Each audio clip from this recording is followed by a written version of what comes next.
This is a shoe that Kyrie Irving is now wearing.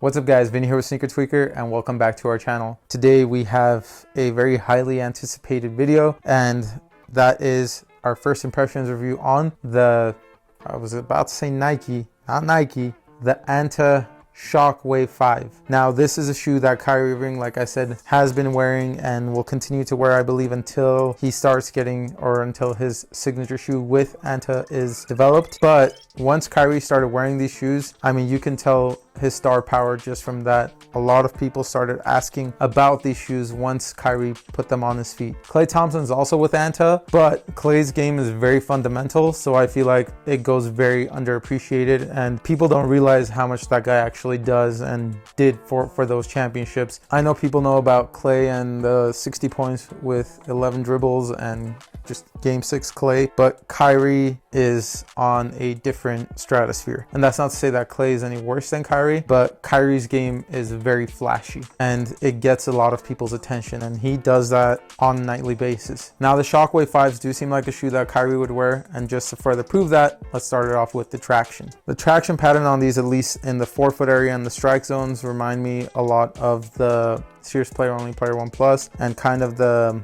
Wave Weight 8083, not the Ultra version, but the regular version. Honestly, just this part alone, which is where I play on as well too, is on my forefeet pretty much the whole time. They grip the floor really well. They have a nice loud squeak.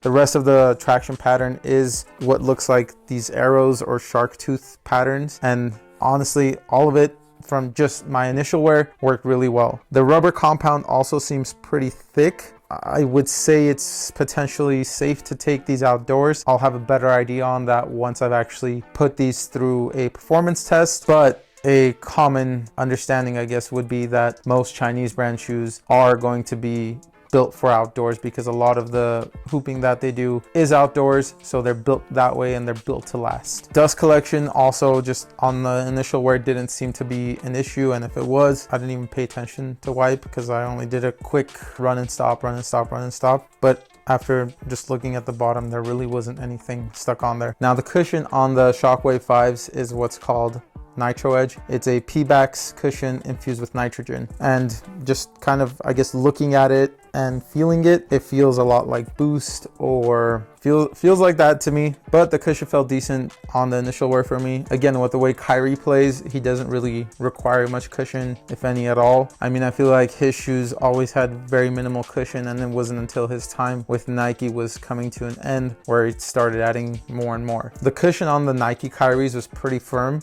I would say, up until the 4, where they implemented Cushlon, and then you got Zoom Turbo from the 5 on, and then with the 8, or sorry, the Infinity, you got Zoom Strobel in the forefoot and then a heel zoom unit. So once those shoes came out, they started getting more and more cushion. This though, this is a pretty minimalistic cushion setup. It should be good to go. I mean, for me, this isn't a shoe that I would play with outdoors, and that's not to say that like the traction or anything is not going to last. More so the cushion for me is just probably not going to be enough to save my knees at my ripe old age. They also encased the cushion in TPU to stabilize it and make sure it doesn't collapse, and you have just the support all the way through. Particularly on the lateral side, you do have this TPU frame going all the way through, not all the way through, but pretty much from the heel to mid of the mid of the forefoot. Cushion again is sufficient, it's adequate,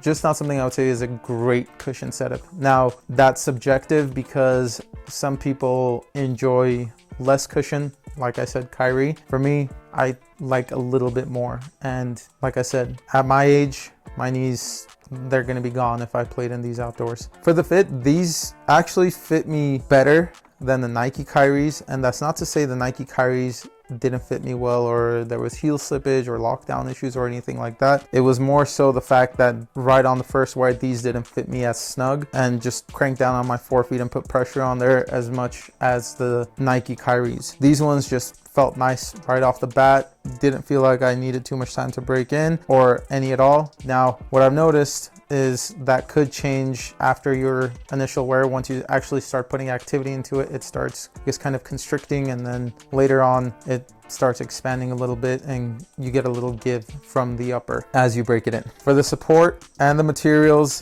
the Anta Shock Wave 5s, I keep wanting to call it the Anta Kyrie Shock Wave 5s. I know it's a shoe that he is wearing, but it's not a signature shoe. But the upper and materials, or upper and support, you have this TPU heel clip right here, which it extends out kind of like a spoiler. So you do have that heel clip, and then the rest of the upper is a textile upper infused with TPU overlays just to help with containment and stability. So you should be pretty good to go. It's a pretty minimalistic upper. It's pretty lightweight, pretty malleable. It's not like stiff or anything. And you do also have these perforations all throughout the tongue to help you just with breathability, so your feet aren't just sweating in there like crazy. One of the features I always like is these tongue tabs, and that's just with some of these shoes, whenever you do put them on, the tongue kind of crumples up, and some shoes it's kind of hard to pull up, so those tongue tabs just really help you get a good fit in. Now these pretty much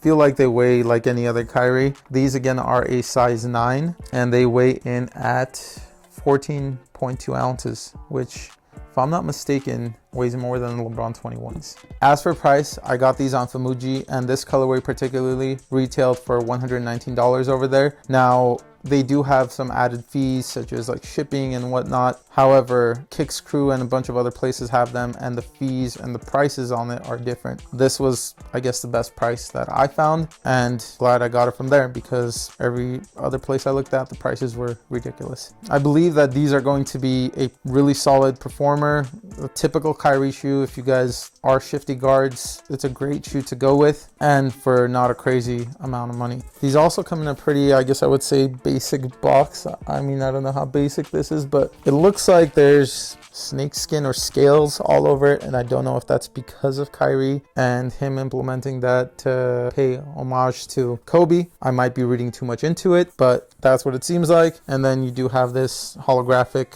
Anta logo. Pretty simple box, pretty basic, nothing special about it besides the scales. If you guys have played in the Anta Shock Wave 5 already, let us know what your experience was down below. If there are any other shoes you guys would like us to review, again, comment down below. For more content like this, please like, subscribe, and follow. We'll see you guys in the next one. Peace! What do you think?